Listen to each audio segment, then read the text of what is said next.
National police academy of construction NAC campus Cyberabad Kothaguda Hyderabad లో జరిగే నూతన సంవత్సర డైరీని కాంగ్రెస్ పార్టీ రోడ్లు భవనాలు సినిమా ఆటోగ్రఫీ శాఖ మాధ్యులు కోమటిరెడ్డి వెంకటరెడ్డి ఆవిష్కరించారు. ఈ కార్యక్రమంలో పోలీస్ సిబ్బంది అధికారులు భారీ ఎత్తున పాల్గొన్నారు. దాంతో పాటు ఇంతప్పటి చెప్పినట్టు ఇక్కడ కమర్షియల్ యాక్టివిటీ జరిగినా ఒప్పుకునేది లేదు. ఓన్లీ ట్రేడ్ సెంటర్స్ కానీ గవర్నమెంట్ పరంగా స్కిల్ యూత్కు ఎవ్రీ ఇయర్ మినిమం ఒక 2 lakhs మెంబర్స్కు 1 year మొత్తం 15 days 20 days కోర్స్ కాకుండా 3 months 6 months ఇవన్నీ కూడా మళ్ళీ డిస్కస్ చేసుకుంటాం. ఇది ఫస్ట్ మీటింగే కాబట్టి తప్పకుండా అన్ఎంప్లాయ్మెంట్ తీసుకుని ఖాళీగా ఉండకుండా ఎడ్యుకేషన్ అయిన తర్వాత ఒక ఫ్యూచర్ వాళ్ళని సెటిల్ చేసే విధంగా మా కార్యక్రమాలు ఉంటాయి. దట్ ఈజ్ మెయిన్ మా ఏంటంటే మెయిన్ టాస్క్ అది. మేము చెప్పింది కూడా మండలానికి స్కిల్ డెవలప్మెంట్ సెంటర్ పెడతాం, ఇంటర్నేషనల్ స్టాండర్డ్లో స్కూల్స్ పెడతామని చెప్పాం. డిస్ట్రిక్ట్ హెడ్ క్వార్టర్లో కూడా స్కిల్ డెవలప్మెంట్ సెంటర్ పెడతాం.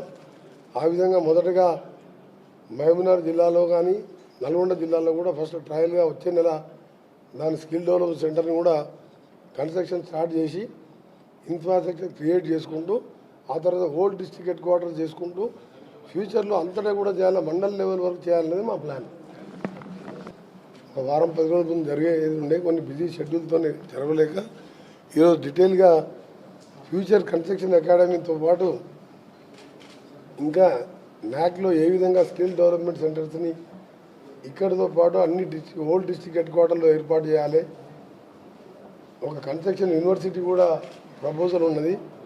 ప్రతి డిస్ట్రిక్ట్ హెడ్ క్వార్టర్లో కూడా 10,000 మందికి టీసీఎస్ వారి సహకారంతో మన గౌరవ ముఖ్యమంత్రి గారు కూడా ట్రైనింగ్ ఇచ్చి అందరికీ గవర్నమెంట్ ఉద్యోగాలు ఇవ్వలేం కాబట్టి కొందరిని ప్రతి జిల్లాలో కూడా ఐటీఐ, పాలిటెక్నిక్, వొకేషనల్ కాలేజీలు ఉన్నాయి కాబట్టి వాళ్ళకి టెక్నికల్గా సౌండ్ చేయడం, దాని మీద సుదీర్ఘంగా చర్చిస్తూ ఈ న్యాక్ సంబంధించి ఇక్కడ ఉన్న ప్రాపర్టీస్ కూడా మిస్యూజ్ కాకుండా ఎవరైతే లీజ్ తీసుకొని దాన్ని ప్రాపర్గా యూజ్ చేస్తలేరు దాని మీద కూడా మా ప్రిన్సిపల్ సెక్రటరీ గారికి ఇన్స్ట్రక్షన్ ఇవ్వడం జరిగింది. ఎక్కడైతే కన్స్ట్రక్షన్ యూనివర్సిటీ కట్టాలనుకున్నామో దాని మీద కూడా గౌరవ ముఖ్యమంత్రి గారు వచ్చిన తర్వాత మాట్లాడి నిర్ణయం తీసుకుంటాం. రెండోది, గతంలో మన దుబాయ్ కంపెనీ ధోని టైఅప్ చేసుకున్నాం అని చెప్పి పోయిన లాస్ట్ గవర్నమెంట్లో గౌరవ మినిస్టర్ అప్పటి మినిస్టర్ గారు ఎంఓఈ చేసుకున్నాం అని చెప్పి ఒక తప్పుడు ప్రచారం చేసిన అన్ఎంప్లాయీస్ని. అది దుబాయ్ కంపెనీతో ఎలాంటి ఎంఓఈ కూడా కాలేదు.